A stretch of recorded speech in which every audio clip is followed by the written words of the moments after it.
Road నిర్మాణంలో bio బిట్మిన్ను వాణిజ్యపరంగా ఉత్పత్తి చేసిన ప్రపంచంలోనే మొట్టమొదటి దేశం ఏది?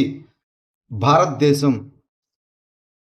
రోడ్డు నిర్మాణం కోసం బయో బిట్మిన్ను వాణిజ్యపరంగా ఉత్పత్తి చేసిన ప్రపంచంలోనే మొట్టమొదటి దేశంగా భారతదేశం అవతరించింది.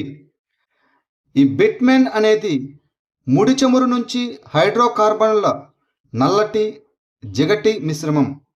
దీనిని రోడ్లలో బైండర్గా ఉపయోగిస్తారు. ఈ బయో బిట్మెన్ ఉత్పత్తి పంట అవశేషాలను కాల్చడం వల్ల కలిగే కాలుష్యాన్ని తగ్గించడంలో సహాయపడుతుంది మరియు వికసిత్ భారత్ 2047 దార్శనికతకు మద్దతిస్తుంది. ఇటీవల ఐక్యరాజ్యసమితి నివేదికల ప్రకారం ప్రపంచంలోనే అతిపెద్ద నల్లమందు ఉత్పత్తిదారుగా ఏ దేశం మారింది? మయన్మార్.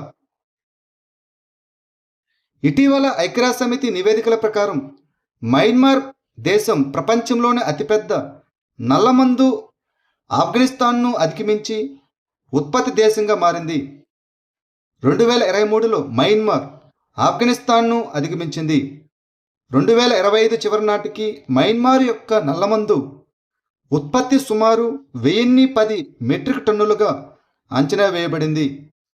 బంగాళాఖాతంలో ఏర్పడిన తీవ్ర తుఫానుకు ఓర్నాబ్ లేదా అర్నాబ్ అనే పేరును సూచించిన దేశం ఏది? బంగ్లాదేశ్. అర్నాబ్ బెంగాలీలో సముద్రం అని అర్థం అనే పేరును బంగ్లాదేశ్ సూచించింది.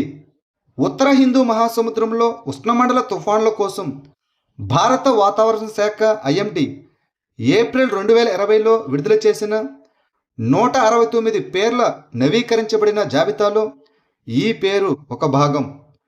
2026 సీక్వెన్సింగ్ ప్రకారం తుఫాను దిత్వా తర్వాత ఉపయోగించే తదుపరి పేరు అర్నాబ్ తుఫానుగా నిర్ణయించబడింది. WMO ప్యానెల్లోని 13 దేశాలు ఒక్కొక్కటి 13 పేర్లను అందిస్తాయి. వీటిని వరుసగా ఉపయోగిస్తారు. ఇక తదుపరి పేర్లు ఆర్నాబ్ తర్వాత భ్రమణంలో తదుపరి పేరు మొరాసు. దీనిని భారతదేశం సూచించింది. 66 అంతర్జాతీయ సంస్థల నుంచి వైదొలుగుతున్నట్లు ప్రకటించిన దేశం ఏది? అమెరికా. జనవరి 7, 2026న యునైటెడ్ స్టేట్స్ ఆఫ్ అమెరికా 66 అంతర్జాతీయ సంస్థల నుంచి వైదొలుగుతున్నట్లు ప్రకటించింది. 31 ఐక్యరాజ్యసమితి సంస్థలు, వీటిలో UN framework convention on climate change UNFCCC, UN women, UN జనాభా నిధి UNFPA మరియు UN conference on trade and development వంటి ప్రధాన సంస్థలు ఉన్నాయి. ఇక 35 UN కాని సంస్థలు కూడా ఈ జాబితాలో ఉన్నాయి. అయితే అవి అంతర్జాతీయ సౌర కూటమి, ఇంటర్నేషనల్ సోలార్ అలయన్స్. దీనిని ఫ్రాన్స్, ఇండియా కలిపి స్థాపించాయి. అదేవిధంగా inter governmental panel on climate change మరియు అంతర్జాతీయ పునరుత్పాదక ఇంధన సంస్థలు ఉన్నాయి.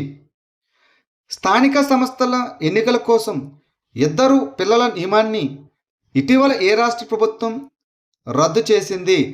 తెలంగాణ. జనవరి 2026లో తెలంగాణ రాష్ట్ర ప్రభుత్వం స్థానిక సంస్థల ఎన్నికల్లో పోటీ చేయడానికి 2 పిల్లలు అనే నియమాన్ని అధికారికంగా రద్దు చేసింది. 2024 చివరిలో ఆంధ్రప్రదేశ్ కూడా ఇదే విధమైన నిర్ణయాన్ని అనుసరించి ఈ చర్య తీసుకుంది. జనవరి 3, 2026న తెలంగాణ శాసనసభ తెలంగాణ పంచాయతీరాజ్ సవరణ బిల్లు 2026ను ఆమోదించింది. ఇది 2 కంటే ఎక్కువ పిల్లలు ఉన్న అభ్యర్థులను స్థానిక ఎన్నికలకు అనర్హులుగా పేర్కొంటూ 1994లో జారీ చేసిన నియమాన్ని ఇది రద్దు చేసింది. ఇక ఆంధ్రప్రదేశ్ రాష్ట్రం నవంబర్ 2024లో ఏపీ పంచాయతీరాజ్ సవరణ బిల్లు 2024 మరియు ఏపీ మున్సిపల్ చట్టాల సవరణ బిల్లు 2024 ద్వారా ఈ నిబంధనను రద్దు చేసింది. IIME UAE కార్టింగ్ ఛాంపియన్షిప్లో తొలి పోటీలోని టాప్ 5 గ్లోబల్ ఫినిషింగ్ సాధించిన తొలి భారతీయురాలు ఎవరు? అతిక మీర్. 11 ఏళ్ల భారతీయ రేసింగ్ ప్రోడజీ అతిక మీరు జూనియర్ S125 విభాగంలో ఆరంగేటం చేసింది. అబుదాబిలోని యాస్ మెరీనా సర్క్యూట్లో జరిగిన ఇంటర్నేషనల్ అసోసియేషన్ ఆఫ్ కార్టింగ్ తయారీదారుల IIMA UAE కార్టింగ్ ఛాంపియన్షిప్లో 7వ రౌండ్లో తొలిసారిగా ప్రపంచవ్యాప్తంగా టాప్ 5 ఫినిషింగ్ను సాధించిన మొదటి భారతీయురాలుగా ఆమె నిలిచింది. ఇటీవల నృత్య కళానిధి అవార్డుతో ఎవరిని సత్కరించారు?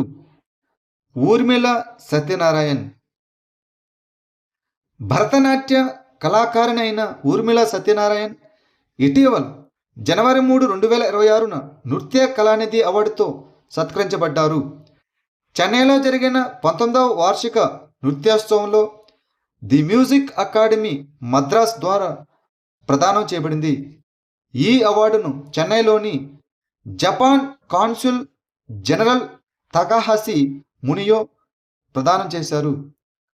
2024లో డాక్టర్ నీనా ప్రసాద్కి, అదేవిధంగా 2023లో శ్రీమతి వసంతలక్ష్మి నరసింహాచారి ఈ అవార్డును పొందారు.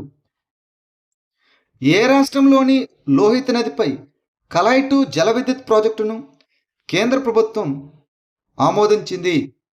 అరుణాచల్ ప్రదేశ్. కలాయ్ జల విద్యుత్ ప్రాజెక్టు అరుణాచల్ ప్రదేశ్లో ఉంది. 1200 మెగావాట్ల ప్రాజెక్టును అంజా జిల్లాలోని హవాయి గ్రామం సమీపంలో బ్రహ్మపుత్ర ఉపనది అయిన లోహిత్ నదిపై ప్లాన్ చేశారు. నదీ లోయ మరియు జల విద్యుత్ ప్రాజెక్టులపై కేంద్ర ప్రభుత్వ నిపుణుల బృందం ఇటీవల పర్యావరణ అనుమతిని సిఫారసు చేసింది. గ్రహాంతర ధూళికణాలను గుర్తించడానికి భారతదేశంలో మొట్టమొదటిసారిగా స్వదేశీయంగా తయారు చేసిన డస్ట్ ఎక్స్పెరిమెంట్ DX అనే పరికరాన్ని ఏ సంస్థ అభివృద్ధి చేసింది? Physical research laboratory, Ahmedabad, Gujarat. ISRO యొక్క తొలి స్వదేశీ ధూళి డిటెక్టర్ డస్ట్ ఎక్స్పెరిమెంటు. ఈ DX అనేది హై స్పీడ్ అంతర్గ్రహ ధూళి కణాలను అధ్యయనం చేయడానికి రూపొందించబడిన మొట్టమొదటి భారతీయ నిర్మిత పరికరం. అంతర్గ్రహ ధూళి కణాలు తోకచుక్కలు మరియు గ్రహ శకలాల నుంచి ఉద్భవించే సూక్ష్మ శకలాలు. ఈ పరికరాన్ని PSLV C58 యొక్క OM PSLV ఆర్బిటల్ ఎక్స్పెరిమెంటల్ మాడ్యూల్పై ఎగరవేశారు. ధూళి ప్రయోగంను అహ్మదాబాద్లోని ఫిజికల్ రీసెర్చ్ ల్యాబొరేటరీ అభివృద్ధి చేసింది. నాసాకు చెందిన ఏ టెలిస్కోప్ ఇటీవల Cloud9 అనే కొత్త ఖగోళ వస్తువును కనుగొంది? Hubble space telescope. నాసా యొక్క హబుల్ స్పేస్ టెలిస్కోపు Cloud9 అనే కొత్త ఖగోళ వస్తువును కనుగొంది. ఈ Cloud9 అనేది నక్షత్రాలు లేని వాయుతో కూడిన చీకటి పదార్థం ఆధిపత్యం కలిగిన మేఘం. దీనిని రియోనైజేషన్ లిమిటెడ్ HI క్లౌడ్గా వర్గీకరించారు. ఇది భూమి నుంచి 14 మిలియన్ కాంతి సంవత్సరాల దూరంలో స్పైరల్ గెలాక్సీ మెస్సియర్ 94 సమీపంలో ఉంది. ఈ మేఘం తటస్థ హైడ్రోజన్తో తయారు చేయబడింది. దీని ద్రవ్యరాశి సూర్యుని కంటే దాదాపు 1 మిలియన్ రెట్లు ఉంటుంది. వాంగ్చూ జల విద్యుత్ ప్రాజెక్టు ఏ దేశంలో ఉంది? భూటాన్. అదానీ గ్రూపు భూటాన్లో 570 మెగావాట్ల వాంగ్చూ జల విద్యుత్ ప్రాజెక్టును ప్రారంభించింది. ఇది భూటాన్లోని చోకా జిల్లాలోని వాంగ్చూ నదిపై నడుస్తున్నటువంటి నదీ జల విద్యుత్ ప్రాజెక్టు. భారతదేశంలో రైడాక్ నది అని పిలువబడే వాంగ్చూ నది బ్రహ్మపుత్ర నదికి ఉపనది. ఈ ప్రాజెక్టును వాంగ్చూ జల విద్యుత్ లిమిటెడ్ అభివృద్ధి చేస్తున్నది. ఈ WHLPL అనేది అదానీ పవర్ లిమిటెడ్ మరియు Druk green power corporation limited యొక్క జాయింట్ వెంచర్. ఇటీవల వార్తలో కనిపించిన ఎంపెంబా ఎఫెక్టు అనగా ఏమిటి? ఇది కొన్ని పరిస్థితుల్లో వేడి నీరు చల్లటి నీటి కంటే వేగంగా ఘనీభవిస్తుంది. Jawaharlal Nehru Centre for Advanced Scientific Research పరిశోధకులు సూపర్ కంప్యూటర్ను ఉపయోగించి ఎంపెంబ ప్రభావాన్ని నిరూపించే మొదటి అనుకరణను రూపొందించారు. ఈ వెంపెంబ ప్రభావం అనగా కొన్ని పరిస్థితుల్లో వేడి నీరు చల్లటి నీటి కంటే వేగంగా గడ్డకట్టగలదు. ఈ ప్రభావాన్ని మొదట అరిస్టాటిల్ తన పుస్తకం మెటలాజికల్లో వివరించాడు. 1969లో దీనిని హైలైట్ చేసిన టాంజానియా విద్యార్థి అయిన ఎరస్టో ఎంపెంబ పేరు మీద దీనికి పేరు పెట్టారు. అపెరల్ ఎక్స్పోర్ట్ ప్రమోషన్ కౌన్సిల్ ఏఈపిసి ఏ మంత్రిత్వ శాఖ ఆధ్వర్యంలో పనిచేస్తుంది?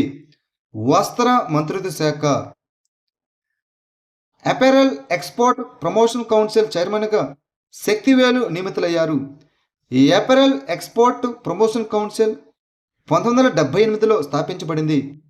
ఇది foreign trade development and regulation చట్టం 1992 కింద స్థాపించబడింది. ఈ ఏఈపిసి అనేది భారతదేశంలోని దుస్తులు ఎగుమతిదారులకు ప్రాతినిధ్యం వహించే అధికారిక సంస్థ. ఇది భారత ప్రభుత్వ వస్త్ర మంత్రిత్వ శాఖ కింద పనిచేస్తుంది. మేల్ఘాట్ టైగర్ రిజర్వ్ ఏ రాష్ట్రంలో ఉంది? Maharashtra. Bombay natural history society ఇటీవల మహారాష్ట్రలోని మేల్ఘాట్ టైగర్ రిజర్వ్లో 15 తీవ్రంగా అంతరించిపోతున్న భారతీయ రాబందులను విడుదల చేసింది. ఈ మేల్ఘాట్ టైగర్ రిజర్వ్ మహారాష్ట్రలోని సాత్పురా శ్రేణి యొక్క దక్షిణ శాఖ అయిన గబిల్ఘర్ హిల్లో ఉంది. ఇది మహారాష్ట్రలో స్థాపించబడిన మొదటి టైగర్ రిజర్వ్. మేల్ఘాట్ అనే పేరు దాని ప్రకృతి దృశ్యాన్ని ప్రతిబింబించే అనేక లోయల సంగమం అని అర్థం. ఇది 5 తపతి నది ఉపనదుల పరివాహక ప్రాంతం. అవి కండు, కాప్రా, సిప్నా, గడ్గా మరియు Dolar. Standards help information and nurture empowered women అనగా షైన్ పథకం ఏ సంస్థ యొక్క initiative? Bureau of Indian Standards BIS. Bureau of Indian Standards BIS 79వ వ్యవస్థాపక దినోత్సవం సందర్భంగా కేంద్ర మంత్రి న్యూఢిల్లీలో షైన్ అనే పథకాన్ని ప్రారంభించారు. ఈ షైన్ అనగా standards help information and nurture empowered women. ఇది బ్యూరో ఆఫ్ ఇండియన్ స్టాండర్డ్స్ యొక్క కొత్త ఇనిషియేటివ్. ఈ పథకం మహిళలను భారతదేశం యొక్క నాణ్యత మరియు ప్రమాణాల ప్రయాణంలో కేంద్రంగా ఉంచుతుంది. ఇది భద్రత, నాణ్యత మరియు కుటుంబ రక్షణను నిర్ధారించడానికి మహిళలకు జ్ఞానాన్ని అందిస్తుంది.